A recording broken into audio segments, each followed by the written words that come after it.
5 trabahador ang sugatan nung lumundo ang isang bahagi ng ginagawang Skyway Extension Project sa Buendia sa Makati.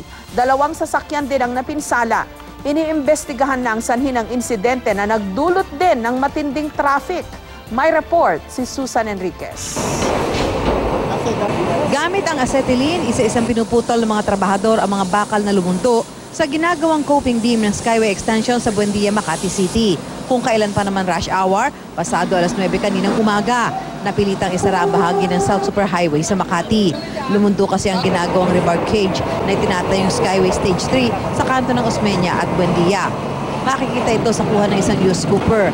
Nahulog sa kalsada ang ilang piraso ng bakal, pati ang netting sa gilid ng beam nalaglag. Ang resulta, walang galawang traffic. Ayon sa Makati Police, 5 trabahador ng DMCI Construction Company ang sugatan at isinugod sa ospital ng Maynila.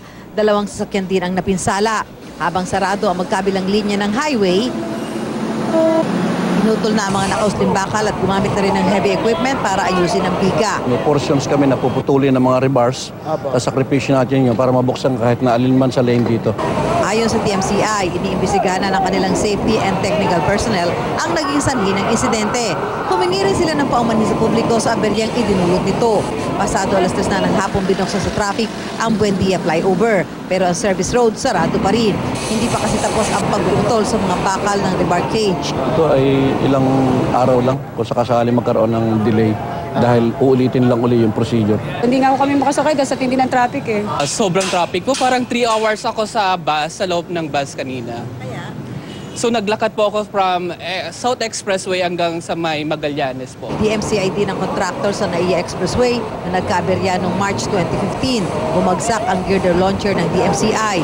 7 pribadong sasakyan ang nahulugan ng debris. Susan Enriquez, GMA News.